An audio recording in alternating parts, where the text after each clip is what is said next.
আসসালামু আলাইকুম। আমরা এতদিন ধারার যোগফল নির্ণয়ের ফ্লোচার্ট করেছি, এবার আমরা গুণফল নির্ণয়ের ফ্লোচার্ট করব। সেম একই রকম, শুধু দু একটি জায়গায় পরিবর্তন। আমরা একটু খেয়াল করি, আমরা প্রথমে কি করব, আমরা প্রথমে প্রোগ্রামটি শুরু করব, পরে আমরা ঠিক আগের মতোই আমরা ইনপুট নিব। আমরা কি ইনপুট নিব? আমরা ইনপুট এই জায়গায় যেহেতু এন আছে এন নিব, যদি এই জায়গায় সংখ্যা থাকতো আমরা এন ইকুয়াল এই সংখ্যাটি দিয়ে দিতাম। আমরা এইবার একটি প্রসেসিং সাইন নিব। আমরা আগে যোগফল নির্ণয়ের সময় আমরা এস ব্যবহার করেছি, কারণ সামকে সংক্ষেপে এস দ্বারা প্রকাশ করা হয়। আর আমরা এখন যেহেতু গুণফল নির্ণয় করব, আমরা গুণফলের ইংরেজি হচ্ছে ফ্যাক্টোরিয়াল, আমরা শুধুমাত্র এফ ব্যবহার করলেই হবে। চলক হিসেবে আমরা এফ নিলাম। এফ ইকুয়াল, পূর্ববর্তী সময় আমরা কি করেছি, এ সাম আমরা ঝুড়ির ভিতর 0 রেখেছি, কিন্তু গুণের সময় আমরা 0 রাখলে গুণ হবে না, গুণের সময় অবশ্যই 1 রাখতে হয়। তাই আমরা এফ এর ভিতর আমরা কি রাখবো? 1 রাখবো। আমি আবার বলছি যে আগে আমরা এস ইকুয়াল 0 রেখেছি, এখন এফ ইকুয়াল টু 1 রাখবো। এর পরবর্তীতে আমরা কি, আই প্রথম পদ, এই জায়গায় প্রথম পদ কি 1, আমরা 1 বসালাম, আমরা একটি সংযোগ চিহ্ন রাখলাম। পরবর্তীতে আমরা কি করলাম, আমরা আরেকটি প্রসেসিং সাইন দিলাম। সাইন দিয়ে আমরা কি করব, আমরা এই জায়গায় গুণ করব। তাহলে এফ ইকুয়াল, আগে আমরা লিখেছিলাম যে S equal S plus I, এখন লিখব F equal F into I. যেহেতু গুণফল আমরা গুণ করব, ইনটু দিয়ে দিব। আর এই জায়গায় আই কত করে বাড়ছে? 1 করে বাড়ছে, তাহলে আমরা আই প্লাস 1 দিয়ে দিলাম। সেম আগের মতোই, জাস্ট একটি জায়গায় পরিবর্তন। এখন এই যে আই নিয়েছি সেটা এন থেকে ছোটো অথবা সমান, তাহলে আমরা ছোটো অথবা সমান দিলাম।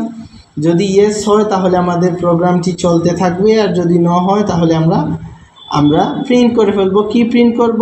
আমরা গুণফল প্রিন্ট করব। গুণফল হিসেবে আমরা এফ নিয়েছিলাম, এটা ফ্যাক্টোরিয়াল পূর্ণরূপ লিখলে হবে, এফ লিখলে হবে, তাহলে আমরা প্রিন্ট এফ করব, তারপর আমরা প্রোগ্রামটি শেষ করব। আমরা আরেকটি প্র্যাকটিস করি, যদি এরকম থাকে যে পাওয়ার সহ থাকে তাহলে আমরা কি করব, আমরা সেটা দেখাচ্ছি।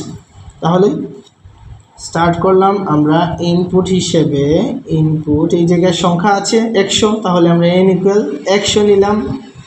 আমরা এবার বক্স নিলাম, বক্সের ভিতর আমরা যেহেতু গুণফল করছি, আমরা এফ ইকুয়াল, আমরা সামের ভিতর 0 রাখতাম, কিন্তু এফ এর ভিতর কি রাখবো? 1। তারপর আমরা গুণ করব, আমরা প্রথম পদ কি, এই জায়গায় প্রথম পদ হচ্ছে 1, আমরা দিলাম। পরবর্তীতে আমরা কি করব, আমরা একটি সংযোগ চিহ্ন রেখে আমরা আবার কি করব, একটি বক্স দিলাম। এই জায়গায় আমরা কি করব, আমরা আগে S equal to S plus I দিয়েছিলাম, এখন দেবো F equal to F into I. এই জায়গায় যেহেতু আই 2টা আছে, তাহলে আমরা আই 2টা দিয়ে দিব, 3টা থাকলে 3টা দিয়ে দিব।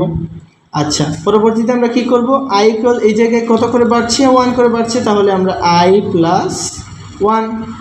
এরপর আমরা একটি শর্ত দিয়ে দিব। শর্তটা কি, যে আই 100 থেকে ছোটো অথবা সমান, আই 100 থেকে ছোটো অথবা সমান, এই জায়গায় এন থাকলে আমরা এই জায়গায় এন দিতাম।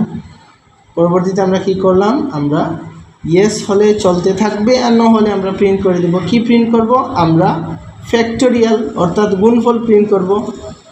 এই জায়গায় এফ নিয়েছিলাম, আমরা এফকে প্রিন্ট করব। প্রোগ্রামটি শেষ। আশা করি আমরা বুঝতে পেরেছি।